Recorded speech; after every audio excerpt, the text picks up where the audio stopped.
Ramai soal Nova Arianto yang ikut mainkan pemain lapis kedua melawan timnas Uzbekistan yang berhasil menang di Piala Kemerdekaan. Strategi Nova Arianto menjadi sorotan setelah sukses kalahkan timnas Uzbekistan dengan skor akhir 2-0. Update terbaru proses Miliano Jonathans untuk menjadi WNI dan membela skuad Garuda di putaran keempat. Kini ramai soal Patrick Kluivert yang akan tampil di laga Clash of Legends membela mantan klubnya di Stadion GBK. Berikut beberapa pemain skuad Garuda di Eredivisie yang masih belum mentas di laga perdananya. Sosok Eliano Renders kini terus berjuang demi bisa bermain sebagai starter bersama klubnya. Simak informasi selengkapnya sebagai berikut.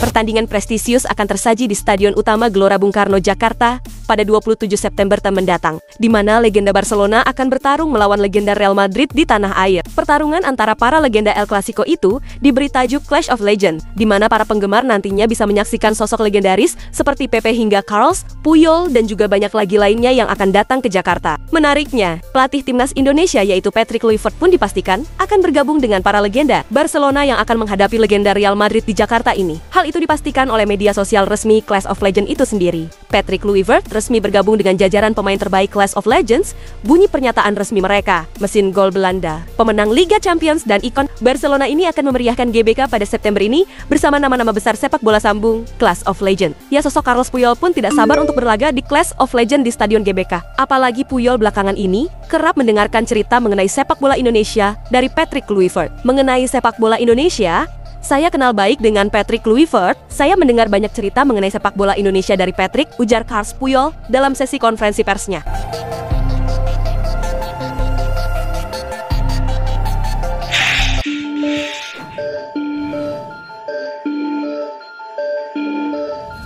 Perombakan pemain menjadi salah satu kunci kesuksesan timnas Indonesia U17 untuk memenangkan duel melawan timnas Uzbekistan di laga kedua Piala Kemerdekaan ini. Berlaga di Stadion Utama Sumatera Utara, timnas Indonesia U17 berhasil menang 2 gol tanpa balas. Gol pembuka tim tuan rumah berhasil dicetak oleh Dimas Prasetyo menjelang babak turun minum. Dan gol kedua terjadi di menit ke-68 oleh Al-Ghazani Dwi Sugandi dan mengunci kemenangan. Kemenangan di matchday kedua ini membuat timnas Indonesia U17 berada di posisi kedua dengan torehan 4 poin. Sedangkan posisi teratas sendiri dikuasai oleh timnas Mali. U17 yang di hari yang sama sukses melumat timnas Tajikistan dengan skor akhir 4-2. Melawan timnas Uzbekistan, Nova Arianto pun masih menerapkan skema 3-4-2-1. Hanya saja ia melakukan perombakan pemain di starting 11-nya. Dalam kesempatan itu, terlihat hampir semua pemain yang diturunkan di pertandingan pertama diganti, kecuali sang penjaga gawang yaitu Dava Al-Ghasemi. Meskipun gol cepat yang ditargetkan gagal diciptakan, akan tetapi perombakan ini berbuah manis. Kohesi antar lini pun berjalan apik dengan penguasaan bola hingga 63%. Hanya saja masih ada peluang yang gagal diselesaikan dengan baik. Dalam hal ini,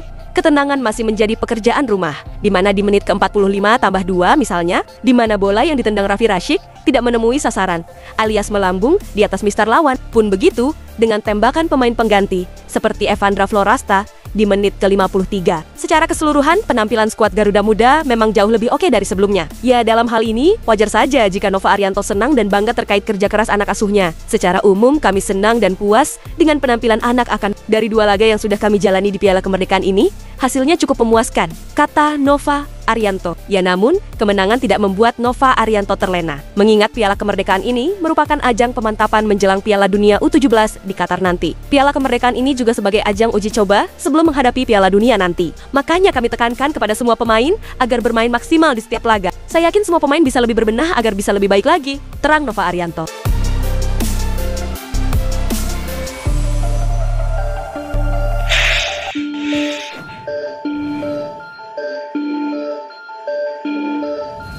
Proses calon pemain baru timnas Indonesia yaitu Miliano Jonathans kini telah memasuki tahap lanjut, di mana ia akan dipersiapkan untuk bertanding membela timnas Indonesia di putaran keempat nantinya. Hal ini disampaikan langsung oleh Ketua Umum PSSI Erick Thohir melalui media sosialnya pada Jumat kemarin, di mana ia menyerahkan berkas Miliano Jonathans kepada Menpora yaitu Dito Aryo Tejo. Dalam kesempatan ini, PSSI menyerahkan dokumen terkait proses naturalisasi pemain FC Utrecht Miliano Jonathans yang berusia 21 tahun untuk menjadi bagian tim nasional sepak bola Indonesia yang akan bertanding di round keempat kualifikasi Piala Dunia 2026 di Arab Saudi pada Oktober mendatang, kata Erick Thohir. Ya, dalam hal ini, andai proses sang pemain bisa selesai tepat waktu, maka ia akan menambah kental aroma keturunan Belanda di dalam tubuh timnas Indonesia besutan Patrick Kluivert. Nantinya timnas Indonesia akan menjalani 2 laga krusial melawan Arab Saudi dan timnas Irak pada 8 dan 11 Oktober mendatang di Jeddah. Jika memenangi 2 laga tersebut, maka 1 tiket ke Piala Dunia akan berhasil digenggam oleh pasukan tim Merah Putih.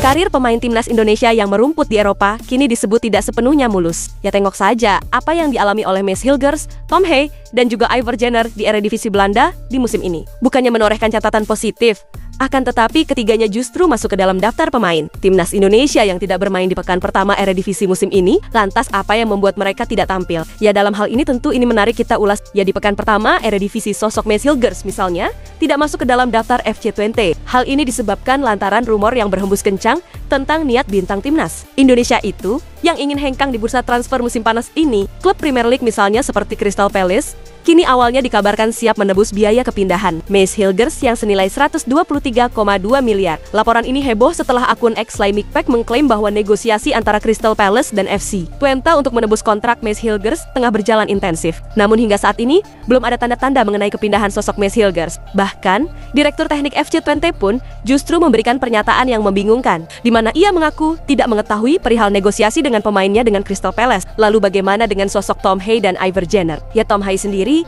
hingga saat ini masih berstatus pengangguran alias belum mendapatkan klub di musim ini. Sedangkan Iver Jenner tidak dimasukkan ke dalam skuad FC Utrecht karena sempat mengalami cedera.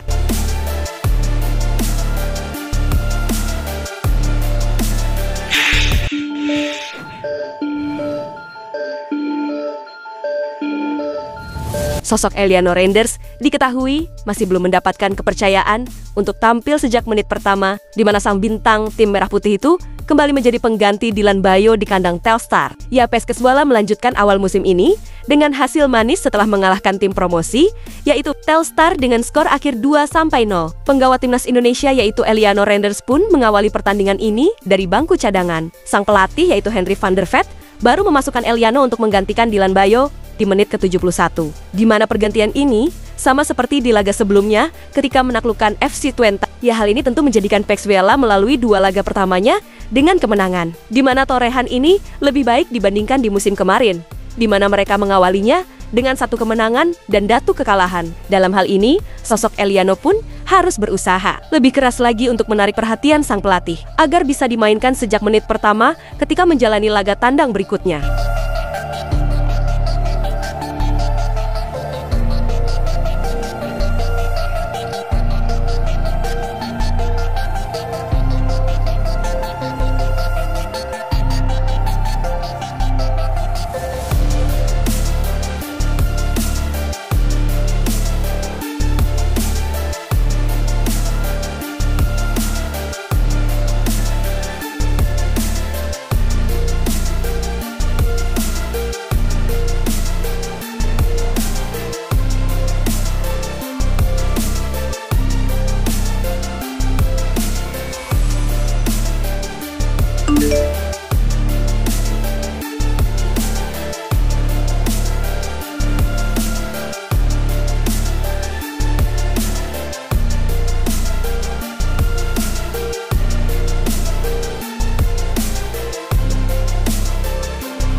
Itulah ulasan terkini hangat dan menarik yang dapat kami sajikan hari ini. Jangan lupa, dukung terus tim Merah Putih di channel ini dan salam olahraga.